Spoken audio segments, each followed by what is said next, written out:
اور global understanding جو global powers کے درمیان ہوئی وہ ساری کولیپس کر رہی ہیں. لیکن اگین دنیا ابھی پوائنٹ آف نو ریٹرن پر نہیں پہنچی ہے. یہاں سے ریورسل ہو سکتا ہے لیکن ناممکن کے قریب ہے. ٹھیک ہے, اس کی بنیادی وجہ یہ ہے کہ چائنا رائز کر رہا ہے اور امریکہ ڈکلائن کر رہا ہے, اور امریکہ کو دوبارہ سے اپنے امپائر کو اسرٹ کرنا ہے. بڑی جنگ سے بچنے کا ایک ہی راستہ ہے, وہ یہ ہے کہ بڑی پاور جو ہیں وہ ریفارم کریں گلوبل سٹرکچر کے اندر, اور یہ طے کر لیں کہ یہ امریکہ کا اسفیئر آف انفلوئنس ہوگا, یہ چائنا کا ہوگا, یہ رشیا کا ہوگا, یہ ان کا ہوگا. تو ایسے تو کبھی بھی امریکہ اس بات پر مانے گا نہیں. تو اسی لیے پوائنٹ آف نو ریٹرن پر ابھی دنیا گئی نہیں ہے, لیکن واپسی پھر بھی نہیں ہے. ناممکن ہو چکا ہے یہاں سے واپسی کرنا, کیونکہ پہلی بار ایک بڑی طاقت جو ہے وہ مشرق کے اندر رائز کر رہی ہے, جو ویسٹرن ہیجمنی کے خلاف سب سے بڑا جو دھچکا ہے. اچھا جی, آئی سی جے سے ہم جو ہے وہ شروع کرتے ہیں. اکاؤنٹیبلٹی کا جو راستہ ہے اس پر ایک بہت ہی بڑی ڈیولپمنٹ ہوئی ہے, اور دیکھیے یہ سیز فائر ہوا ہے تو اس طرح کی ڈیولپمنٹس ہو رہی ہیں اور مزید ہوں گی, اس لیے اسرائیل جب وہ جنگ کو جاری رکھنا چاہتا ہے. تو عالمی عدالت نے یہ ڈکلیئر کر دیا ہے کہ اس نے 4th جنیوا کنونشن اس کی خلاف ورزی کی ہے. اس میں کیا ہے, اس میں دنیا نے یہ طے کیا کہ یہ چیزیں اگر ہوں گی تو وہ وار کرائمز ہیں, یعنی سویلینز کو مارنا, ان کو ٹارچر کرنا, ملٹری مینز کے لیے سویلین پراپرٹی کو, ان کی لائفز کو ڈسٹرائے کرنا, یہ بالکل الاؤ نہیں ہے. ٹھیک ہے نا, یہ سارا 4th جنیوا کنونشن کے اندر اس طرح کی چیزیں لکھی ہوئی ہیں, وہ ساری چیزیں اسرائیل نے کی ہیں. تو انہوں نے ایک اس کو جو ہے ڈکلیئر کر دیا. انٹرنیشنل لا جو ہے وہ اسرائیل کو پروہیبٹ کرتا ہے کہ وہ فیمن کو as a weapon of war استعمال کرے. یہ عالمی عدالت نے ڈکلیئر کر دیا ہے کہ فیمن کو as a weapon of war Israel نے استعمال کیا. یہ سارا جینوسائیڈ ہے. دیکھیں یہ جینوسائیڈ کی بات ہو رہی ہے. فیمن کو as a weapon of war Israel نے استعمال کیا ہے.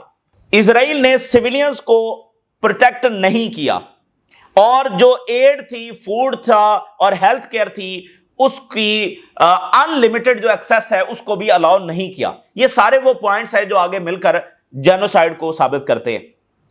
1100 فلسطینیوں کو جی ایچ ایف سینٹر, اب یہ دیکھیں ابھی آگے ہم اس کو ڈسکس کریں گے, یہ ایک پورا یعنی کہ آپ کہہ لیں کہ پھندا ہے جو تیار ہو رہا ہے. تو جی ایچ ایف نے 1100 لوگوں کو مارا ہے, عالمی عدالت نے ڈکلیئر کر دیا ہے. ہیومینیٹیرین فاؤنڈیشن 1100, اور یہ 1100 سے بھی زیادہ ہوں گے, لیکن 1100 انہوں نے ڈکلیئر کر دیا. اسرائیل نے اپنی جو obbligations ہیں ان کو بریچ کیا ہے, ان کو توڑا ہے under the 4th Geneva convention. یہ کافی لمبی, آپ اس کو پڑھ سکتے ہیں, لیکن اس میں یعنی یہ بہت بڑا فیصلہ ہے. 4th جنیوا کنونشن, یہ سیویلینز کی پروٹیکشن, وار کرائمز, ان کے پر ٹارچر, ان کی سسٹمیٹک ڈسٹرکشن, یہ سارا کچھ اس کے اندر جب لکھا ہوا ہے. اور دنیا نے یہ بیٹھ کر طے کیا کہ یہ نہیں کرے گا, یہ کوئی بھی نہیں کر سکے گا. تو اسرائیل کہتا ہے اس نے نہیں کیا ہے, عالمی عدالت کہہ رہی ہے نہیں تم نے کیا ہے.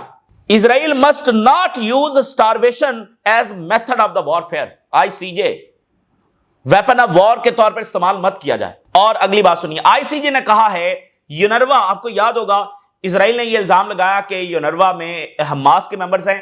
امریکہ نے اپنی فنڈنگ یونروا کے لیے کٹ کر دی, اس کے بعد برطانیہ نے, یورپ نے, سارے ویسٹرن ملکوں نے, آسٹریلیا نے اپنی فنڈنگ جو وہ کٹ کر دی یونروا کے لیے. اچھا, یونروا کو ڈسٹرائے کرنا کیوں ضروری تھا؟ کیونکہ جینوسائیڈ کرنے کے لیے یونروا کو ڈسٹرائے کرنا ضروری تھا, کیونکہ جو یونروا کا انفراسٹرکچر ہے وہ پورے غزہ میں پھیلا ہوا ہے, اور وہ بڑے افیکٹو انداز کے اندر کام کر رہے ہیں. اور پھر اس سے بھی بڑھ کر یونروا وہ ادارہ ہے جو فلسطین کے لیے بنایا گیا, اور اس کے پاس سارا ریکارڈ ہے جو 47-48 سے جو فلسطینی ڈسپلیس ہوئے ہیں, جن کے پاس رائٹ ٹو ریٹرن ہے, اس کا سارا ریکارڈ یونروا کے پاس موجود ہے. تو اگر یہی نہیں ہے تو پھر وہ جو فلسطینی ہیں وہ واپس نہیں آ سکتے, جو موجود ہیں ان کو بھی وہ ڈسپلیس کرنے کا ارادہ رکھتے تھے. تو عالمی عدالت نے یہ کہہ دیا ہے کہ اسرائیل یہ ثبوت نہیں دے سکا کہ یونروا جو ہے وہ اس میں کوئی حماس کے ممبرز تھے, یہ اسرائیل ثابت نہیں کر سکا. یہ بہت بڑا تماچا ہے ان ملکوں کے منہ کے اوپر بھی جنہوں نے فنڈنگ جو وہ روکی تھی, اور ان کے اوپر اب مزید دباؤ جو وہ بڑھنے جا رہا ہے ان کے اپنے لوگوں کا. اچھا, تو یہ ایک مختصر 2-4-5 ہیڈ لائنز میں نے آپ کے سامنے یہ فیصلہ رکھا ہے. اب اس کو ذرا الجزیرہ کیسے اس کو انالائز کر رہا ہے, اس سے آپ کو اندازہ ہوگا یہ کتنا بڑا فیصلہ ہے. انہوں نے کہا کہ یونائٹڈ نیشن کی کورٹ کا یہ جو فیصلہ ہے یہ ایک تلوار کی طرح لٹکتا رہے گا اسرائیل کے سر کے اوپر in the future, will hang over the head of Israel in the future. انہوں نے کہا کہ یہ کوئی ایسی باڈی نہیں ہے جو امیڈیٹ اپنے فیصلے کو امپلیمنٹ کروا سکے. یعنی اس فیصلے سے یہ نہیں ہونے جا رہا کہ فوری امداد کھلنے جا رہی ہے, فوری, مطلب یہ اس طرح کی کورٹ اور اس طرح کی امپلیمنٹیشن نہیں ہو سکتی. ٹھیک ہے, تو پھر اس کی اہمیت کیا ہے؟ اس کی اہمیت یہ ہے کہ اسی طرح کی رولنگ جو ہے وہ عالمی عدالت نے لاسٹ ایئر دی تھی, اور اس میں انہوں نے کہا تھا کہ یہ جو سیٹلمنٹس ہیں یہ غیر قانونی ہیں اور ان کو وہ ختم ہونا چاہیے.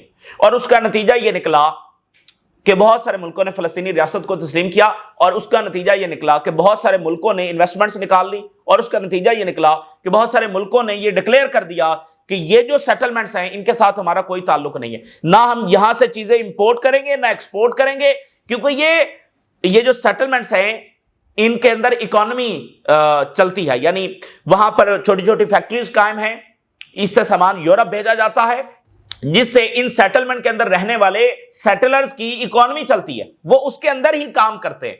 تو اگر اس سے امپورٹ اور ایکسپورٹ بند ہو جائے ان سیٹلمنٹ سے تو یہ قائم نہیں رہ سکتی, یہ کولیپس ہو جائیں گے. تو نتیجہ یہ نکلا کہ وہ بہت سارے ملکوں نے اناؤنس کر دیا, تو فلسطینی ریاست کو جب ریکگنائز کیا گیا. تو اسی طرح کی آؤٹ کم اس فیصلے کے بعد جب آنے والی ہے. یعنی یہ فوری امپلیمنٹ تو نہیں کروا سکتی, لیکن اس اکاؤنٹیبلٹی کے راستے کے اوپر یہ بہت بڑا فیصلہ ہے. جیسا کہ انہوں نے کہا کہ یہ ایک امپورٹنٹ لیگل فائل ہے جس کا بلڈ اپ ہو رہا ہے. اسرائیل کی اکاؤنٹیبلٹی کے لیے ایک پورا پھندا ہے جو تیار ہو رہا ہے, اور اس راستے میں یہ اہم ترین اقدام ہے. اور یہ امپورٹنٹ ہے فلسطینی لوگوں کے لیے, بیکاز ایون اسرائیل اگر اس کو فل فار اگنور بھی کرے گا اور ریجیکٹ بھی کرے گا, it will hang over the head of Israel from this moment. یہ ایک تلوار ہے جو مسلسل لٹکتی رہے گی. یہ فیصلہ اب آ چکا ہے اور اسرائیل کے سر کے پر موجود ہوگا. ان کا انفلوئنس ہے جس کی وجہ سے ان کو ابھی اکاؤنٹیبل نہیں ٹھہرایا جا سکتا, لیکن جو ہی دنیا کی ریالٹیز بدلیں گی اسی فیصلے کے تحت ان کی اکاؤنٹیبلٹی ہوگی. اور جو آگے جینوسائیڈ کا کیس ہے وہ بھی تو اسی عدالت میں چلنا ہے نا. آئی سی سی اور آئی سی جے یہ ایک ایسی عدالتیں ہیں جو ویسٹرن ہیں, وہاں پر ان کا انفلوئنس ہے, ساری چیزیں ہیں, تو ان کے پاس وہ اتھارٹی نہیں ہے. آپ سوچ نہیں سکتے کہ کتنے بڑے دباؤ میں یہ کتنے بڑے فیصلے کر رہے ہیں. وہ صرف رائٹ ٹائم کا انتظار کر رہے ہیں, وہ وارنٹ سسپینڈ نہیں کر رہے ہیں, اور اسی عدالت میں جینوسائیڈ کا کیس چلنا ہے. تو یہی عدالت بتا رہی ہے کہ انٹرنیشنل لاء کی وائلیشن ہوئی ہے, جنیوا کنونشن کی وائلیشن ہوئی ہے, سویلینز کو سسٹمیٹک طریقے سے مارا گیا ہے, وار کرائمز کیے گئے ہیں. تو آگے جینوسائیڈ کا کیس بھی تو اسی نے اسٹیبلش کرنا ہے نا. تو وہ ایک پھندا ہے جو تیار ہو رہا ہے.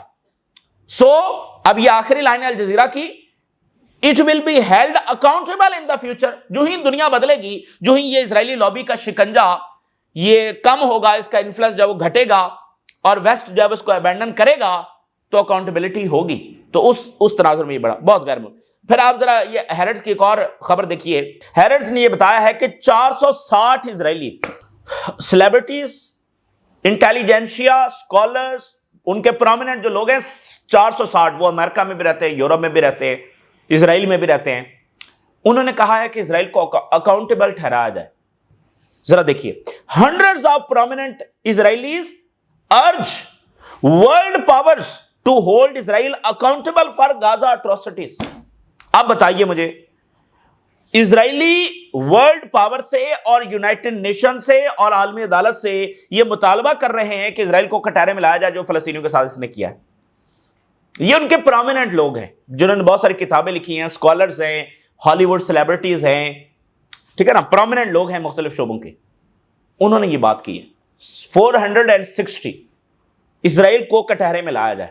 تو ایک یہ چیز ہوگی. پھر آپ دیکھیے اس اینٹی نے کیسے ٹانگ اڑانا شروع. دیکھیں جیسے ہوتا ہے نا, کوئی بھی آپ کو ماضی کے بہت سارے کردار جو ہے وہ مل جاتے ہیں کہ وہ بہت سارے لوگوں کو مارنے کے بعد وہ ذہنی توازن جو ہے وہ کھو بیٹھتے ہیں. تو یہ بھی اپنا ذہنی توازن جو ہے نا اس وقت کھو بیٹھے. اب پہلے انہوں نے یوکرین میں ٹانگ اڑائی, وہاں پر اسلحہ دینا شروع کیا رشیا کے خلاف. اب انہوں نے تائیوان میں ٹانگ اڑانا شروع کر دیا, وہاں پر اسلحہ دینا جو ہے شروع کر دیا. آج یہ رپورٹ سامنے آئی ہے, Israel's helping hand for Taiwan's iron dome. Israel secretly Taiwan کو ہیلپ کر رہا ہے, اور ٹی ڈوم تائیوان ڈوم یعنی کہ وہ بنا رہا ہے آئرن ڈوم کی طرز پر. اور تائیوان کے جو ڈپٹی منسٹر آف ڈیفنس ہیں انہوں نے اسرائیل کا دورہ کیا ہے ریسنٹلی خفیہ طور پر, اور بہت سارے پروجیکٹس جب وہ آگے بڑھائیں گے. ٹی ڈوم میزائل, اس طرح کی بہت ساری ٹیکنالوجی, ریڈار, میزائل ٹیکنالوجی, تو ایرو 2 سسٹم یہ سارا جو ٹرانسفر کیا جا رہا ہے. تو یہ چائنا کے خلاف جو کھلی جنگ ہے. ٹھیک ہے نا. تو بات پتہ کیا ہے, اب آپ دیکھیں فرعون جو ہے اس نے فوجیں اپنی سمندر میں بھی اتار دی. تو یہ جو فرعون ہوتے ہیں نا, یہ آخری لمحے تک فرعون ہوتے ہیں.